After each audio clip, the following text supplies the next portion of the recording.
Hey guys, how you doing today? Okay, hope you're fine. Uh,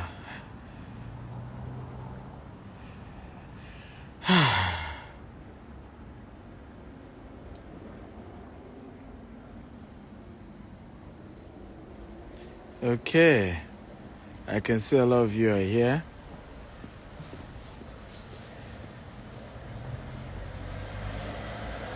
Welcome, welcome.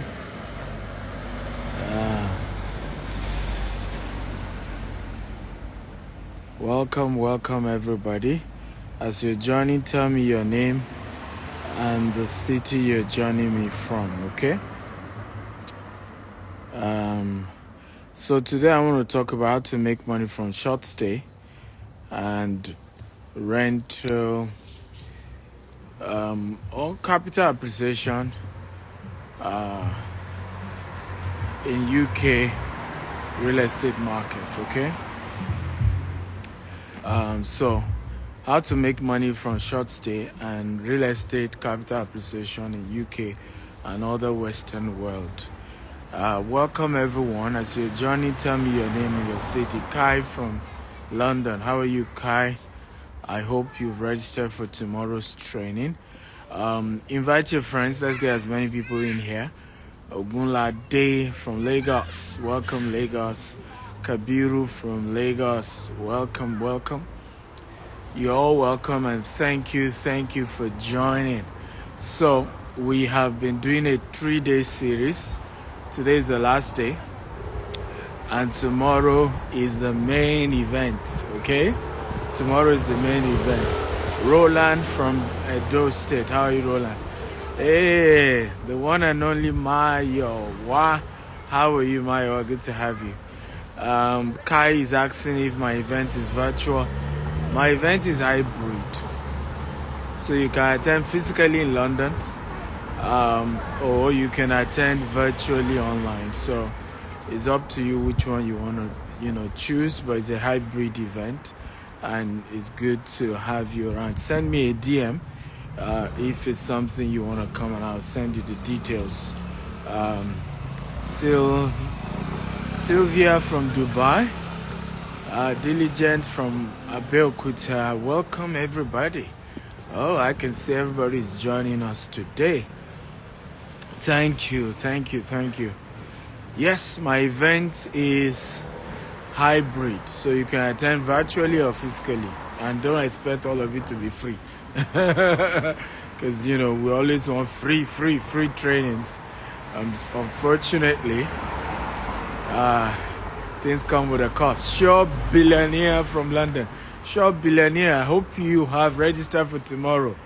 At least it will be good to finally put a face to the Sure Billionaire. So let's get into today's training. How to make money from short stay and then real estate capital appreciation. So let me start with the short stay. The short stay is increasingly becoming a major money spinner when it comes to real estate globally. Now, please know that as much as I'm mentioning UK, I'm only focusing on UK because I am currently in the UK. But these business models work anywhere in the world. There are little differences, but it's the same real estate and it works globally. The terms, the names may be different, but generally it's the same concept.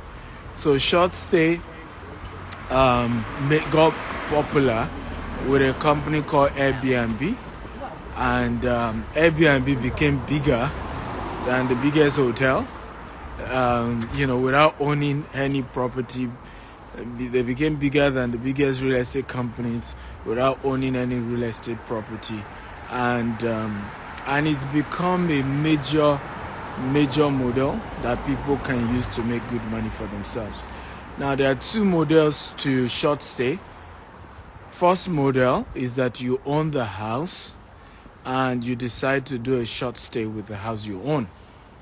The second model is that you don't own the house, you rent the house, but you must get the permit of the landlord that you want to use the house for short stay, and you then begin the short stay process. Okay? Now, it's important, like I said, for you to be very clear as to what exactly you want to do.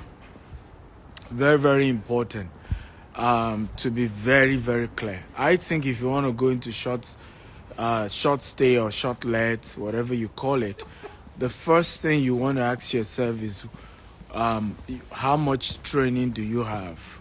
How much understanding do you have about the business model?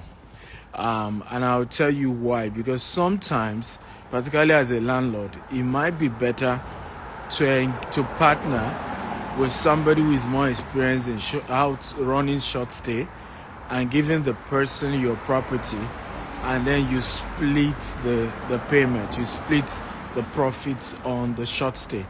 I have a very good friend of mine in Dubai. His name is Anthony Joseph. Anthony Joseph runs a short stay business, and they take over properties from the landlord and they properly run it, and then every month they distribute what they've made from those short stay with the landlord. So you might want to consider that as well. So first thing is the knowledge of how short stay work. The second thing, now that you have proper information about how to run a short stay business, is to ask yourself, is my property qualified? Location is very, very important. So you may be a landlord, but where your property is not good for short let. Some of the best locations for short stay are city centers. Like I'm currently in central London. Central London is very good for short stay. Properties that are very close to a university, properties that are close to train stations, properties that I'm telling you how to appraise whether your property is good for short stay or not. Properties sometimes are even close to a tourist destination, because sometimes they get full, or somebody wants to stay around that location but is looking for something cheaper, looking for something as alternative. Sometimes people also, because they are coming with their families, okay, so they want a place they can cook and they can just run like they are still in their house. So these are things you need to consider. Is your location suitable for short stay? The next thing, and this is very important, if where you are staying, or your country, or your location, or your borough is closer to where families stay. So you have to also do analysis, and there are ways you can, even just from Google, you will get data about something as simple as what type of property do people use for short stay in London, or Southeast London, or Central London, or Dubai, or whatever country you are. So you can do that analysis, because the type of house you have is also important. So is it a 2-bedroom? Is it a 4-bedroom? Is it a 5-bedroom? And which one do people prefer to stay? So some city 2-bedroom move faster. So in that case, whether you're renting the house or you're buying the house for the sake of short let, then you should go for 2-bedroom. In some places, 3-bedroom move faster for short let. Now in some location, okay, studio do better. Like in Dubai, studio and 1-bedroom, okay, do better, because a lot of people visit Dubai as individuals, right? So of course a lot of families come to Dubai, but a lot of time individuals come on their own. So you'll be shocked that studio and 1-bedroom probably do better in Dubai for short stay than you going for a 3 or 4-bedroom. So these are important things you need to analyze before you start your short let business or short stay business. The next thing is hosting your guest. Okay, now you want to host people in your short stay. How do you, by the way guys, are you learning? If you're learning something, type I'm learning. Remember to share this video and invite more people to join us. We're looking at, for those of you just joining, I'm Dr. Stephen Akintayo. We're looking at how to make money from short stay and real estate capital appreciation in the UK and Western world, okay? Just sharing with you clips from the training I'm going to be doing tomorrow. I have 2 trainings tomorrow. The first one is 9 a.m. to 12 noon. Okay, I've given a lot of free tickets for that, even though it's £250. So if you still want free ticket for that, you can get. While I have the second training taking place 1 p.m. to 6 p.m. tomorrow. That's the one that is focused on real estate. It's a detailed training. You even get a certificate for it, and very, very detailed. It's £500. I only have 30% discount for you if you're registering today. So that means you have to pay $350 if you're paying today. Okay, at the venue is £500 cash that you have to pay. There will be lunch. There will be a lot of material bonuses you'll be getting. So it's gonna be a great event you don't want to miss. And you can attend physically here in London, or you can join us virtually from anywhere in the world. Okay, so I'm sharing today. For those of you who have missed the previous sessions, you can go to my YouTube, Dr. S. Akintayo on YouTube. Subscribe and watch and share the video. I've done 2 days already, and each day I've been sharing like 2 different ways to make money in real estate. I'll be sharing about 7 tomorrow, and I'm bringing 2 other speakers who are going to be sharing with you. One person will help you on lending, getting funding for your real estate business.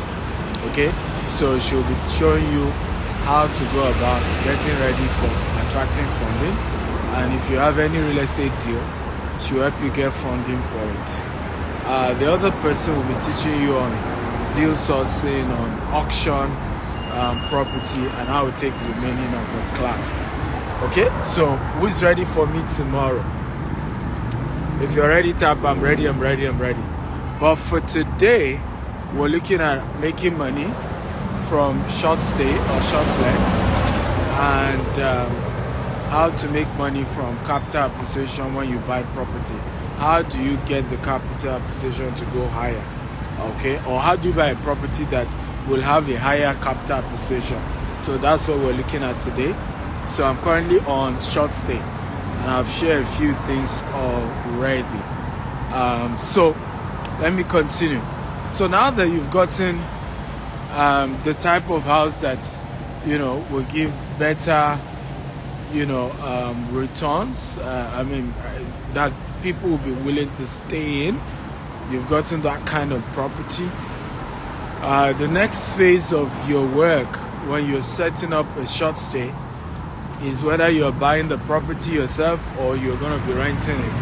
And like I said, if you're renting it, make sure you get a written permission from your landlord that he's aware you are going to be using the property for short stay. Okay, in other words, you'll be subletting it. Why am I saying this? Some countries, it can be criminal, and the landlord can get you in trouble if you sublet his property without him giving you permits. So make sure you get permits that you can use this property for, because it's more like you're subletting it really. When you are renting it, more of rent to rent for short stay. Okay, very, very important. Now, once you start your short stay, what I always advise is do something different that others are not doing. Okay, try and offer things others are not offering, and there are a lot of things you can offer. Free wine, okay,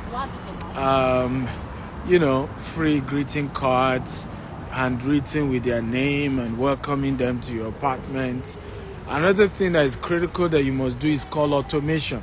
Everybody type automation. Come on, everybody type automation. This is very, very important, and you must not joke with this part of the business. If you're going to scale short stay, which is really where the money is, the big money in this business is in you being able to scale the business, okay? And automation is critical to scaling the business. So what do I mean? Make sure that the doors are automated. Make sure there are, security cameras on the property, because these are part of the reasons why more people will want to rent your property. But beyond that, this is also how you can keep tab on your property. I'll give you an example. How do you scale this business? You can scale the business if you are not involved in cleaning the house after one guest is gone. So you're able to get a cleaning company, you pay them once a guest is gone to go clean it and make it ready for the next guest. That's how you can scale. That way, you can have hundreds of such property at a time. You see the wisdom here. Now, the other problem would then be who opens the door when the guest comes in. Now, when you start using third parties for these things, they can even on their own begin to mess you up. A lot of people have tried short stay using third party to help them, and those third party were shortchanging them. So my advice has always been automate, so that from anywhere you are in the world, people can rent your property. So if you have an automated door, for example, you do not need to go and open the door for your guests. Once somebody book on the booking platform, okay, they can easily then get keys. The code has also been programmed for the numbers of days they are staying on your property, right? So once they get that code, they are able to use the code, and it's model has proven to be very, very effective. Why? When you run it that way, you can be controlling 100 short stays from just your house and no issue, because all you need to do, send code to access their property for any new guest. All you need to do is send a mail to the cleaning company once one guest leaves, right? And easy, your money is rolling in. Most of the guests will be paying through the booking platform anyway, even though I also still advise you can create your own mini website, upload details of the house, and still have people who can book directly through you as well, okay? But list it on all these platforms, Airbnb, Booking.com, name it. Sometimes you even want to book it on international sites. So for example, let's assume there's a you're doing this here in the UK, but there are Dubai sites, there are Chinese sites, there are US sites, and you feel like, because those sites are more of US, you are not going to put your UK property. You'll be shocked that there are a lot of Chinese who are coming to London, a lot of Americans coming to London who are just Googling, and the SEO will show firsthand, okay, the sites sometimes that are in China, okay, but are showing UK properties first in the algorithm, because they are Googling or making their research from China, right? So you want to make sure that you list on different platforms and different processes, and this will help you in a good way. Come on, have you gotten value here? If you got value, type I got value, I got value. If you want to learn more, you can come for the class. You definitely can learn more, and that's very, very important, okay? So if you want to learn more, come for tomorrow's class, virtually or physically, and we get to do more. The last part of today's training is, how do you make money from capital appreciation? Now, first question, what is capital appreciation? Okay, capital appreciation is the increase in the value of the property you bought between the time you got it and the time you want to sell it, or the time you are appraising the property. So let's assume I got a property here in the UK for £1 million, and 2 years later I'm appraising the property and I'm told that the value is now £1.1 million. Who can tell me my capital appreciation? Come on, can somebody type it? What is my capital appreciation on such a property? I bought it for £1 million. 2 years later is what, if I were to sell it, is worth £1.1 million. Can somebody type what is the capital appreciation on that property that I bought? Okay, and this is important because when you buy a property, there are two major ways you should be thinking of making money.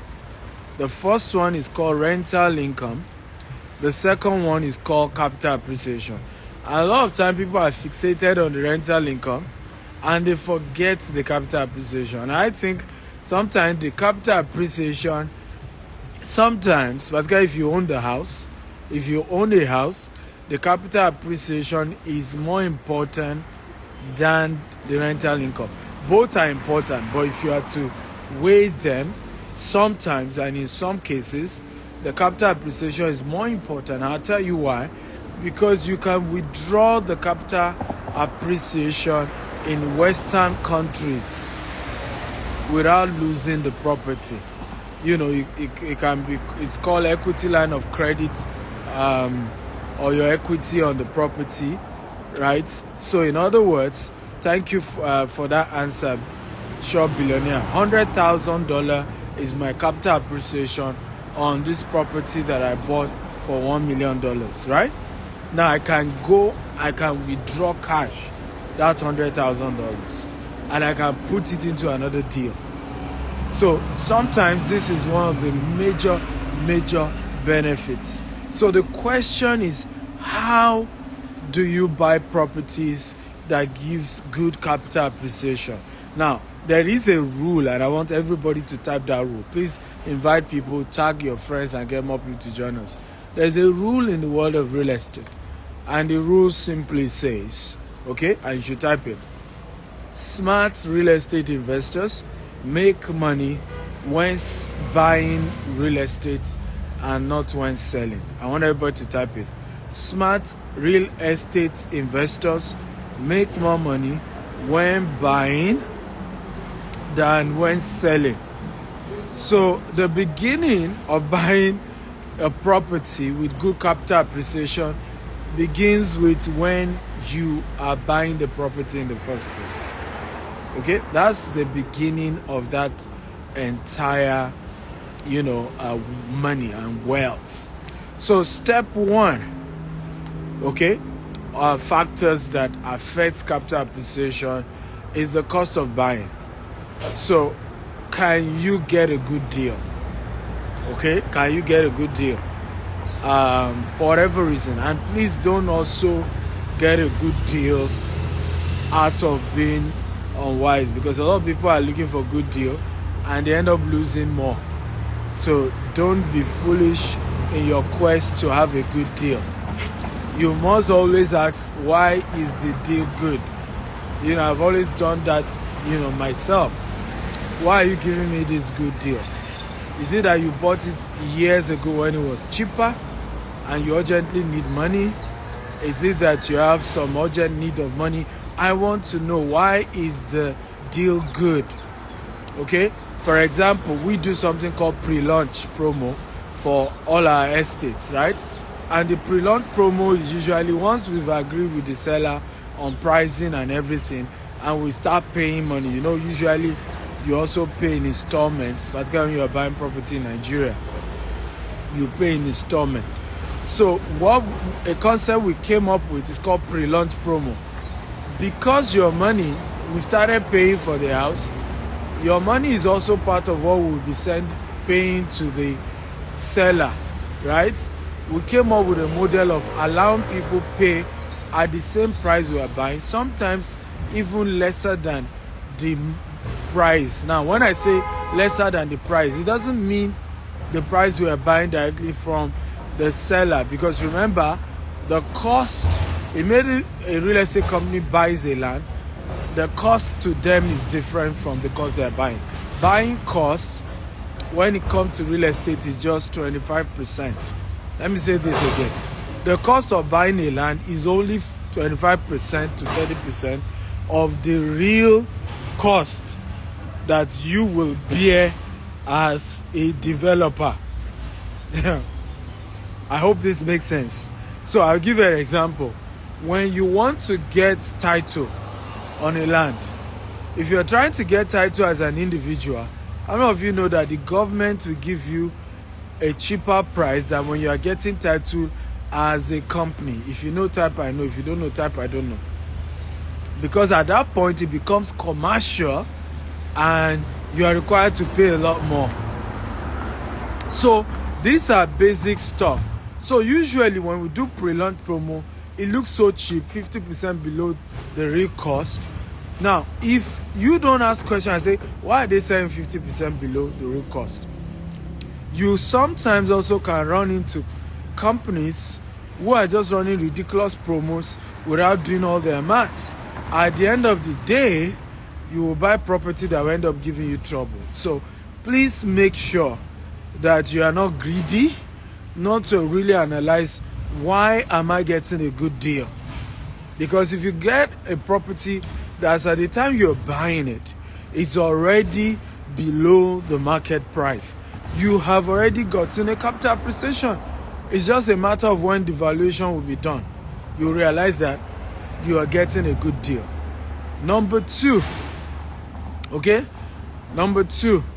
how to factors that affect capital appreciation when it comes to real estate, right? That's what we're analyzing. Okay, developments around where the property is. So there's a new Elizabeth line that was launched recently here in the UK. Imagine you bought a property before the Elizabeth line was launched, but they said, oh, they're already building an Elizabeth line and it's not far from where your house is. Just that Elizabeth rail line, has added value to actually the real estate property that you're buying, even before you know it. Because few years later, they then launched the Elizabeth line. When they are to now do an appraisal, the value of the property will naturally go up. Sometimes the development around the property, so I'm talking about uncompleted development or project around the property you're buying, are factors that affect the capital appreciation of your property.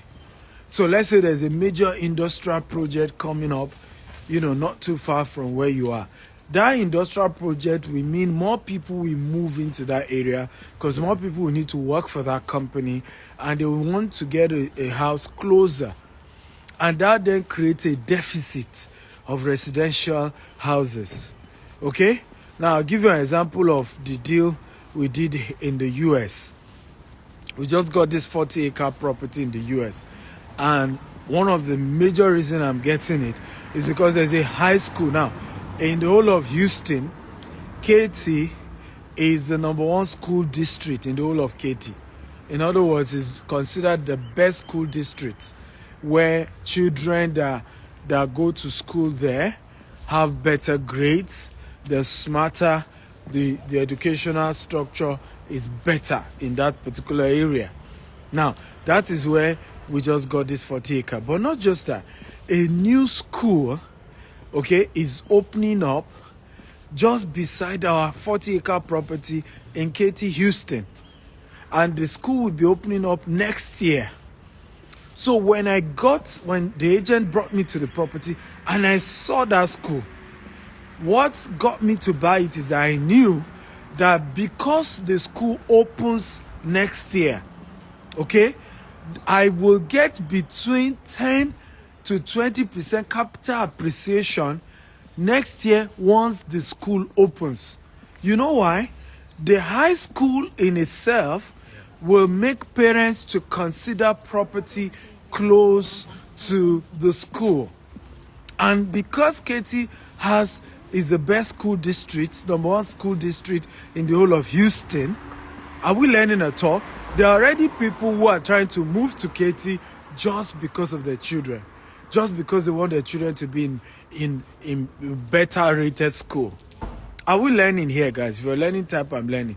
So a high school, a primary school, a university that is about to open up could be a factor that gives you a better capital appreciation on your property. So when you want to buy a property, be looking out for these things. Okay? What will affect the value? What will get this property to increase in value in the next few years? What is coming to this area that will guarantee that something will go up? There was a property I went to inspect in the US, and Google has started their data center close to where the property is. Another company was doing another construction. I said, this is a good property to buy, right? Because and they are just still doing the construction. They've not opened it yet. And I know that in the next 1 year or so, they will open those things. Once they open those data centers and all of those things, what happened? The value of the property in that area will go up. So now I have a question for all of you watching.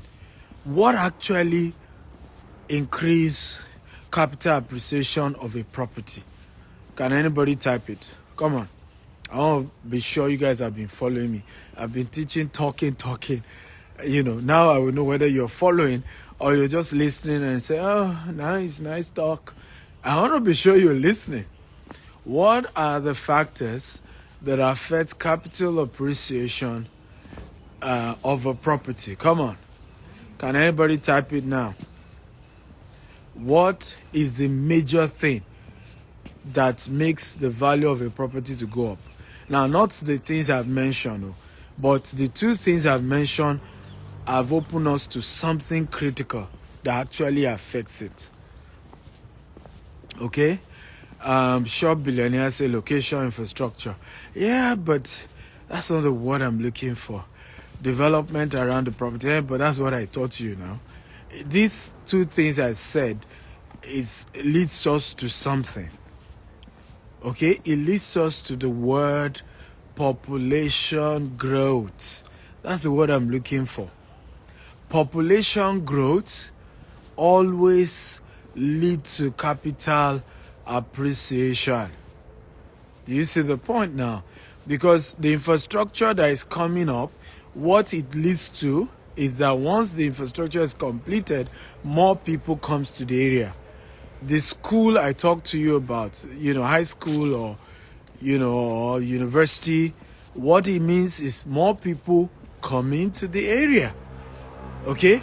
So churches are also sources of capital appreciation. So basically what you are looking for is what exactly will lead to population growth in this axis. Okay? Is there something that will lead to population growth? Once you're looking at it, then ladies and gentlemen, that is a place to buy a property.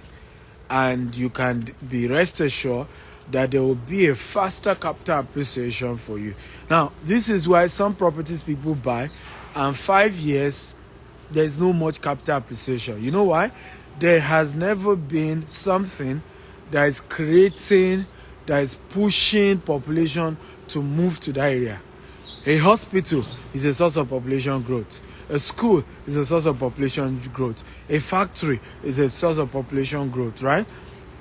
Better roads, better train lines, airports, these are factors of population growth. So what you want to do is that you want to buy in a place where when the construction is still ongoing, because if you buy as at the time the population had moved there, right, you don't really benefit much in the population growth. So what you want to do is to target a year or two before the project is completed.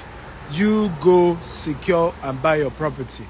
And what that will do is that you then can wait 1 year later. Of course, the project is launched. Everybody begins to move to the area. And then when you do appraisal of your property, boom, right? The value is gone up. I did a deal, and I am rest assured that in the next 2 years, okay, between 2 to 3 years, based on certain factors, I should be getting at least $2 million, okay, in capital appreciation on just that property, based on some project that will be launched in the next 2 to 3 years. So that's how you analyze your real estate investment. Remember what I've always shared with you guys. Okay, those of you who are my regular listeners, always think of the investment side of real estate before doing any real estate deal. Even if the deal is residential purpose. In other words, even when I'm buying a house that I'm just going to be living there, it's not an investment. I am still thinking of, can I buy such that there is a capital appreciation that is going to be on this? Because you know why? 2 years from now, for whatever reason, I may no longer want to live in that property. Okay? It would then be a smart investment for me if by the time I decide to say, okay, I change my mind, I need to move to a new place based on whatever reason, by the time we try to sell the property, I am getting already 25%, 30% capital appreciation. That will have been a good deal. That will be an accidental profit that I didn't even plan. But that's the way to really plan your life. So stop jumping into investments where you don't think business, you don't think profitability as at the time you're doing it. Don't do that. So ask yourself, this area I'm trying to buy property, what is the guarantee that there will soon be a huge population growth? Okay, what's the guarantee? What guarantees that there will soon be a lot of people moving to this area? Look at London right now. HMO is on the rise. Everybody wants HMO, right? Rather than one person living a 4-bedroom. Okay, now young people are having more younger population, and you know they don't mind making it 5-6 people living in one apartment. Now, since COVID, most of the big, properties that are meant for offices are being converted, okay, to residential real estate, because most of these offices, people are not willing to resume to office anymore, and more people that need residential real estate is becoming a major need, okay, going to the future. And this has become the way life has worked. Are you happy about today's training? Come on, guys, talk to me. Are you happy? No, that's not needed. Did you learn something or you didn't? Okay? Oh, beautiful. So, I'm in London. Tomorrow is the Real Estate Investment Masterclass here in London. It's a hybrid event. We're doing physically and we're doing virtually. So it's up to you which one you want to attend. But if you come physically, you meet me. Yes, face to face. We're going to take pictures. We're going to have lunch together. We're going to learn together. So it definitely is something you don't want to miss. But of course, if you're not in London and you want to be part of it, then certainly you can join the virtual class. Just send a DM and state that you want to attend tomorrow's real estate investment masterclass. I promise you it's going to be a life-changing event you don't want to miss for anything. I still have 30% discount if you're paying today. If you're paying tomorrow, of course, you're paying the full £500, which is the cost of the event. Earlier in the day, that's tomorrow, we're having what we call the Business Opportunity Masterclass. It's starting 9 a.m. to 12 noon. It's £250, but I'm still giving free tickets for that. Then by 1 p.m. to 6 p.m. is now the one on real estate.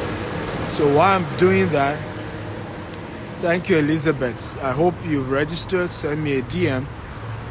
Why I decided the last time I came, I did a business opportunity masterclass alone. And a lot of people complained that because in the business opportunity masterclass, I always give different business opportunities like crypto, forex.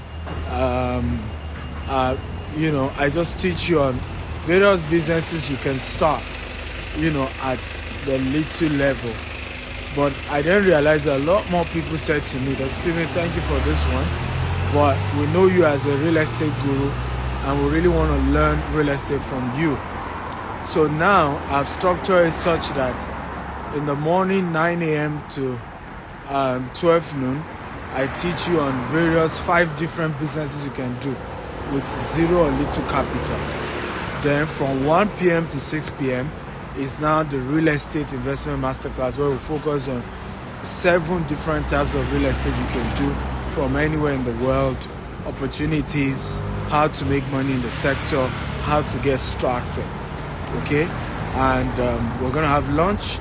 We're going to get materials beyond the class, and it's just going to be a solid 5 hours with me. Okay? So if you're interested, send a DM right away. Like I said, you can attend virtually or you can come physically if you're in London. And some people are even coming from outside of London for the event, by the way. A lot of people are coming from outside of London. So it's up to you whether you want to come down or you just want to do it from the comfort of your own. Of course, some people are coming because they really, really want to meet me in person. And they just feel, I've missed Dr. Stephen, and I've missed them too. I've missed a lot of you amazing people. Online, I've had some of the most nicest people in my life that I've met online. Some of you have not even met you, we've not connected physically, but you've been amazing. But I've also met some of the most nasty human beings in my life online. Okay? Nasty human beings. But I've always been encouraged to continue to teach and mentor and share what I know, because those of you who are good, deep at heart, amazing, good human beings are way better than the nasty ones that I once in a while come across. So how many of you are among my good, loyal social media family? If you are a type, I am. Now, if you're among the nasty ones, you can confess today so we can pray for you. So if you're among the nasty one, confess your sin today and say, I'm among the nasty ones. Have mercy on me. But I've enjoyed a lot of good people than the bad ones. A few bad ones. Few nasty ones, but the good ones outweigh them, and that's why I've continued to teach and help, because sometimes I listen to testimonies and I'm so humbled at how lives of people have changed from these videos that I do. When I hear stories, they sent me videos. My team went to Shiloh and Redeem Camp and to sell some of my books, and I was shocked. People from Malawi, from different African countries, saying that they've watched my videos online and it changed their lives. And it's amazing. It's really humbling. So thank you. And each time you give me testimonies and feedback about how the videos that I do change your life, it means a lot to me.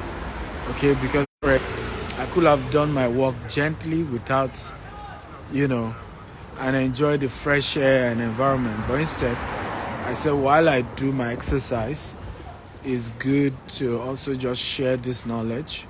And hopefully your life changed from it, okay? So I love you all, and I want to thank you all for being part of my world. Compliments of the season. Merry Christmas and Happy New Year in advance. For those of you who I'm seeing tomorrow, I cannot. Is in charge of helping people pay tuition fee give grants and things like that. So if you are coming to me today now and say, hey, Dr. Steven, I need support for my business, I'll just send you back to Silvertail Foundation, because there are people who have been employed with that responsibility.